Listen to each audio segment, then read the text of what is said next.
Imagine Sarah, age 25, fresh out of college with a $2,000 savings account and $30,000 in student loans. She's excited about her new job, but worried, is it too late to get ahead? The truth is, your 20s and 30s are the perfect time to grow real wealth, but it takes the right steps. Starting early lets time work for you. Every year, you invest matters. For example, investing even a few $1,000s a year in your 20s can snowball into a six-figure nest egg by retirement.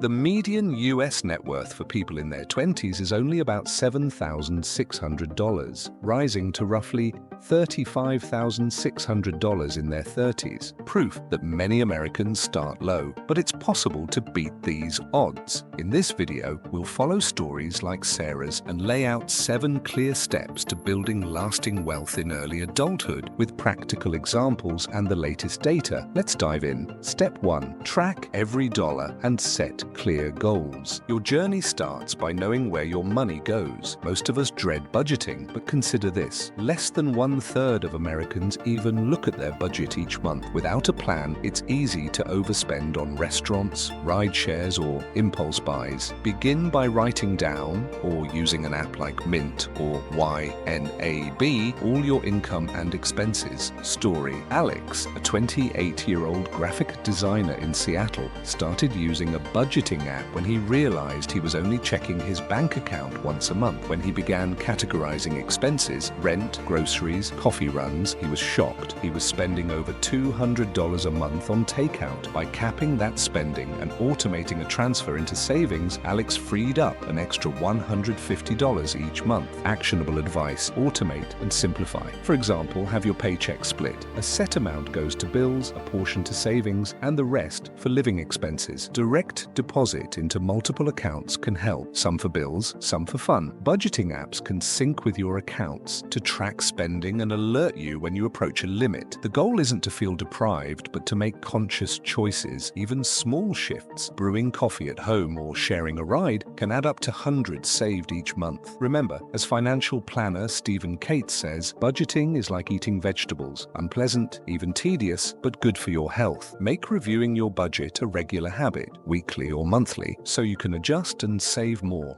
Step 2. Build an emergency fund in high-yield savings. Life surprises you. Car repairs, medical bills, or job hiccups happen. An emergency fund is a safety net that prevents debt. Aim to save 3 to 6 months of living expenses. Start small. Even $25 or $50 per paycheck adds up. Park this fund in a high-yield savings account, not under your mattress or checking account. Today's top high-yield accounts, from online banks like Varo or Axos, offer around 4 to 5% APY, vastly higher than the national checking account average of 0.42%. For example, if you open a HYS account at 4% APY, $1,000 earns about $40 a year in interest, extra money you wouldn't get in a low-rate account. This is risk-free growth. Automate it. Set up an automatic weekly or bi-weekly transfer from checking to savings right after payday. Story: Maria, 32, a nurse in Atlanta, started her emergency fund by saving $100 a month. Over 2 years, she hit $2,400. Then she doubled to $200 a month. Today, she has $5,000 in her emergency fund, all earning 4.5% in an online savings account. Why it matters? According to a recent survey, about 19% of Americans have no emergency savings at all. Without one, any unexpected cost often means credit cards or loans. In fact, a Bankrate report found 33% of Americans now have more credit card debt than emergency savings. By contrast, having 3 to 6 months of expenses saved keeps you stress-free and debt-free when life hits. Step 3. Attack high-interest debt and avoid new debt. Debts with high interest rates, like credit cards, payday loans, or some student loans, are wealth killers. If you owe $5,000 on a credit card at 20% APR and only make minimum payments, most of your payment goes to interest. Instead, snowball or avalanche these debts. Either pay the smallest debts first, snowball, or the highest interest first, avalanche. Every extra $100 you throw at a credit card reduces interest and frees up more cash later. Real-life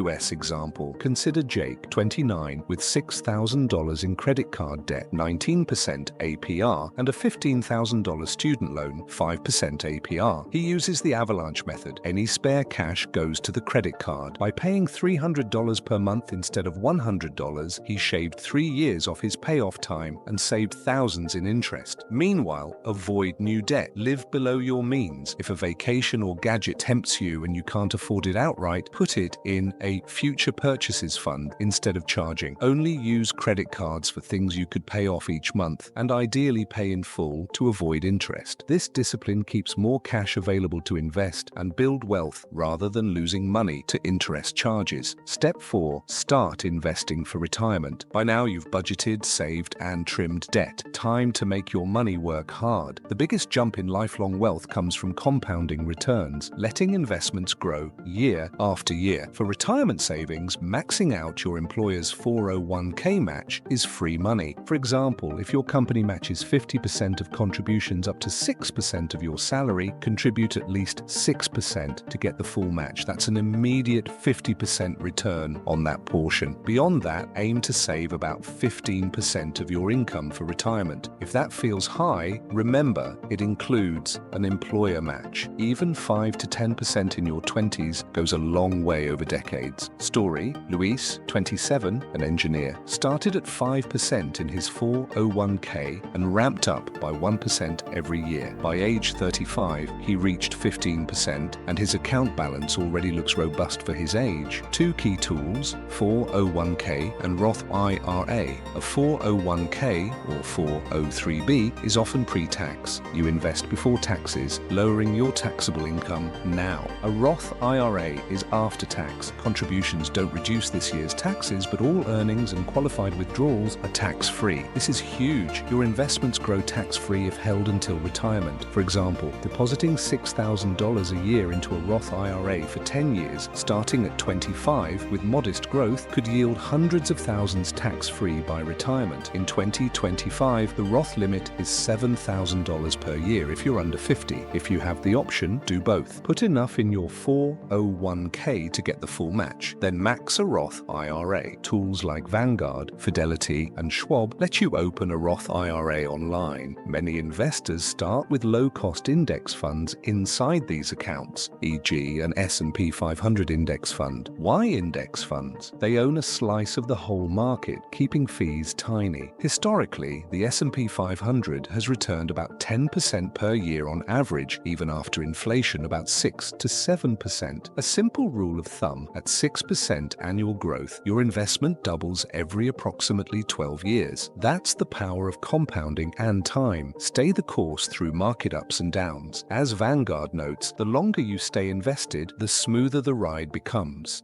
Step 5. Invest beyond retirement. Diversify and grow. Retirement accounts are great, but young professionals often have extra cash after saving emergency and retirement funds. This is the time to start a taxable brokerage account. Use it to invest in broad index funds, like total US stock market or global stock market funds, and possibly real estate funds or bonds. Why bother? Because most wealth in the US comes from investments, not just savings. For instance, Jessica, 31, a teacher, opened a brokerage account and invested $200 a month in an S&P 500 index ETF. 10 years later, she's sitting on a nice chunk of non-retirement money. She treats it like a side project. I put it on autopilot and forget about it, checking only yearly, she says. Actionable tools: choose a brokerage, Charles Schwab, Fidelity, Robinhood, or M1 Finance, etc. And buy ETFs or index mutual funds. If you prefer automated investing, consider a robo-advisor, Betterment Wealthfront, which allocates based on your risk tolerance. Always diversify. Don't put all your money in one company or sector. If comfortable, also research low-fee target date funds or balanced funds, which mix stocks and bonds. And remember, the goal is long-term growth. Avoid trying to time the market. A common strategy is dollar cost averaging. Invest a fixed amount regularly, monthly or quarterly. This reduces the risk of buying high. Over the decades, stock market growth has been positive most of the time, so the earlier and more consistently you invest, the more you benefit from compounding. Step 6. Increase your income. Hustles, skills, and side projects. Earning more accelerates everything. Look for ways to raise your salary and add extra streams. This could mean negotiating a raise, getting a certification, or starting a side gig. For example, Emma, 29, learned web design on weekends and began freelancing online. Her side hustle added an extra $500 a month to her income. She used that entirely for investments. Skills make you more valuable. Study marketable skills, coding, data analysis, digital marketing, etc., even if they're outside your current job. Online courses, Coursera, Udemy can help. Also, explore passive income, e.g., start a high-interest savings or CD ladder with a portion of cash for some guaranteed return, or invest in dividend-paying index funds that pay quarterly. Culturally in the US, entrepreneurship and side hustles are common wealth boosters. Some people buy rental properties, drive for a rideshare, or sell crafts online. Choose what fits your schedule and risk profile. Just reinvest any extra earnings into your savings or investment fund rather than spending them on luxuries. This behavior multiplies growth. Early in your career, living on less now, renting a cheaper place, cooking at home, can add thousands to your portfolio, which then grows by itself over time. Step 7. Protect your wealth and stay the course. Finally, shield what you've built. If you have dependents, a spouse or kids, consider term life insurance. It's usually cheap when you're young. For example, a 20-year $500,000 term policy might cost only around $20 to $30 per month for a healthy 30-year-old. This ensures that if anything happened, your family wouldn't lose their home or education funds. Also, carry adequate auto and health insurance to avoid catastrophic expenses wiping out your savings. Keep your investments on track. Rebalance your portfolio yearly, sell some winners, buy others to maintain your target mix of stocks, bonds, and cash. Ignore news panic. Think decades, not days. Continue learning about finance. Subscribe to a reliable news source or podcast. As a motivational takeaway, compounding is magic. Vanguard explains that if your investments averaged even 6% annually, your money doubles every 12 years. So $10,000 at 25 can turn into over $40,000 by 49. The earlier you start, the more you harness this compounding. Don't be discouraged if you can't contribute a lot now. Consistency and time matter most. You've heard the steps. Set a budget, save for emergencies, crush debt, invest early, especially through retirement accounts like 401ks and Roth IRAs, diversify with index funds, boost your income, and protect your progress. It might sound like a lot, but remember the story of Sarah or Alex. Each small win built momentum. If you're feeling inspired, the best time to start is today. Make one small change now. Maybe automate a $50 transfer to savings or sign up for a Roth IRA. These actions compound just like your investments. Now let us know, are you ready to start your wealth building journey? Comment below what step you'll tackle first. If you found this guide helpful, hit subscribe and the notification bell so you won't miss future tips. Every step you take now pays off huge in the long run. Your future self will thank you for starting early. Let's build that wealth together.